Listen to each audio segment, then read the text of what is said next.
At a gas station on a quiet weekday evening, two white police officers spot a well-dressed black man and decide to stop him for fun, unaware he is actually their new chief of police. The next day, a video of their behavior goes viral, and the entire city watches as Marcus Bryant, the new chief, promises to bring real change. Marcus Bryant, a tall, broad-shouldered man in his early 40s, exits his sleek, black sedan at a local gas station. He is dressed sharply in a dark navy suit with a conservative tie, his polished shoes reflecting the sunlight. His face, clean-shaven and weathered by years of service, carries an air of calm authority. As he starts pumping gas, his sharp, attentive eyes scan the surroundings, not out of fear but out of habit, a habit formed from years of facing challenges head-on. Today had been particularly intense. Marcus had just come from a high-stakes meeting discussing the deeply rooted issues of systemic bias within his department. As the new chief, he was fully committed to transforming the force and building a culture of accountability and respect. He knew it wouldn't be easy, but he was ready, determined to lead with a firm yet fair hand. Suddenly, the loud rumble of a police cruiser breaks the silence of the gas station. Two officers, Rob and Jack, who have been partners for years, sit inside. They notice Marcus, a tall black man in a suit, standing by his car, looking every bit like a successful professional. Rob smirks and nudges Jack. "Look at this guy," he mutters. "He looks out of place, don't you think? Let's check him out." Jack, slimmer and with a sharp, calculating look, shrugs. "Sure, why not? It's been a slow day anyway," he replies with a grin. They step out of the cruiser, their body language casual but carrying a sense of smug confidence. Rob, a burly man with cropped blonde hair and an arrogant look, leads the way. Jack follows closely, his sharp features twisted into a condescending smirk. They approach Marcus, unaware that he is not just any man they are about to confront their new boss, the very person who will soon oversee their conduct. Rob, stopping right in front of Marcus, places his hands on his belt, emphasizing the weight of his police gear. "What are you doing here?" he asks in a stern, exaggerated tone, as if speaking to a suspect rather than a fellow professional. Marcus, maintaining his composure, looks at them calmly and replies, "Just getting gas, like everyone else." His voice is steady, with a touch of irony that only someone sharp would catch. It's a subtle hint that he's playing along, but Rob doesn't notice. Instead, the remark irritates him. He exchanges a quick, annoyed glance with Jack. Jack, trying to back up his partner, steps closer. "Doesn't it seem odd for someone like you to be here at this hour?" he asks, his voice dripping with suspicion. Marcus slightly raises an eyebrow, giving them a polite smile that hides his growing irritation. "Are you sure you're not wasting your time?" he asks smoothly. "I'm just refueling my car." Nothing more. The officers, already annoyed by his calm demeanor, decide to escalate. Rob steps closer, now invading Marcus's personal space. "Maybe you wouldn't mind a quick pat-down," he says with a sneer. "We've had some suspicious types hanging around here lately."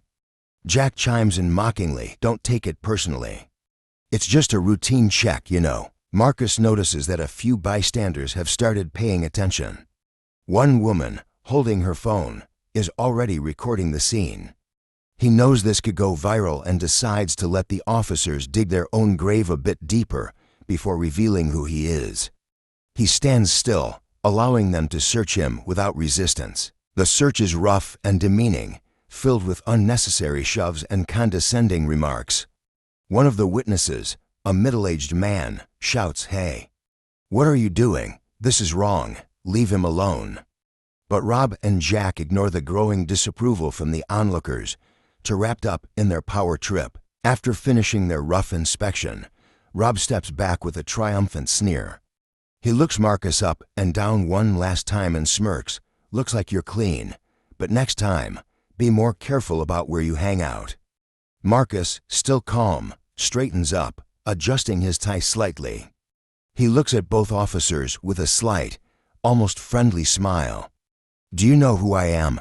he asks quietly. Rob, still oblivious, chuckles and replies, Just another guy passing through. Who else? Marcus reaches into his pocket, pulls out his badge, and holds it up slowly, making sure they both see it clearly. Marcus Bryant, Chief of Police, he says with cold, measured words. Rob and Jack's faces go pale. The sneers vanish as shock and fear replace their arrogant expressions. They take a step back, their eyes wide with disbelief. The crowd, now buzzing with murmurs, watches intently. One person yells, "You're going to have to answer for this now." The officers start stammering, their voices shaky.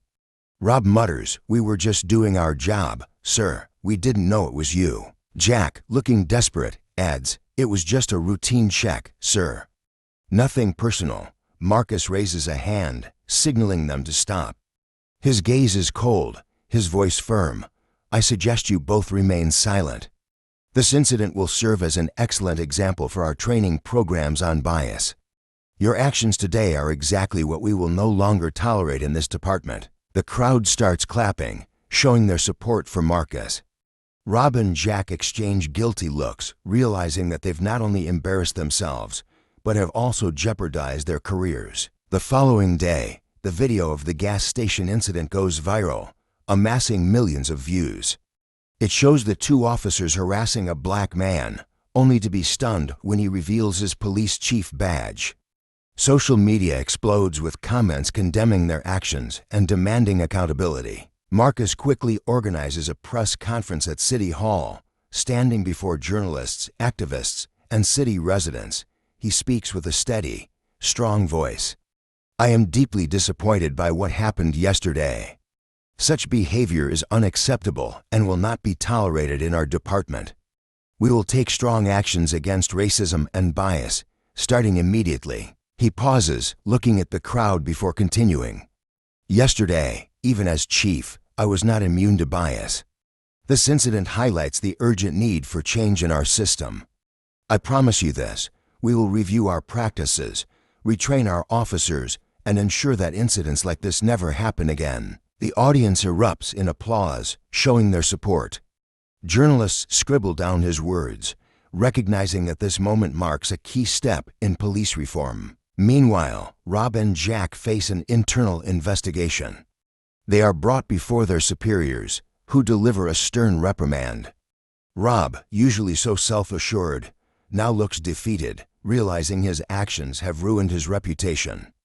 Jack, quieter and more reflective, can't hide his regret as he understands the damage he's caused not just to his career, but to the department's image. Their superiors warn them that discriminatory behavior will no longer be tolerated. Any future actions like this could lead to immediate termination. Rob and Jack leave the hearing, knowing that they've narrowly escaped being fired, but that they must change their ways or risk losing everything. As they walk out, heads bowed in shame, Marcus watches them from a distance. He knows this is just the beginning of a long journey toward real change, but he feels confident that he's taking the first step in the right direction. If you found this story compelling, make sure to subscribe to Unfolded Tales Explained and hit the bell icon to get notified about our latest videos. Thank you for watching and supporting us.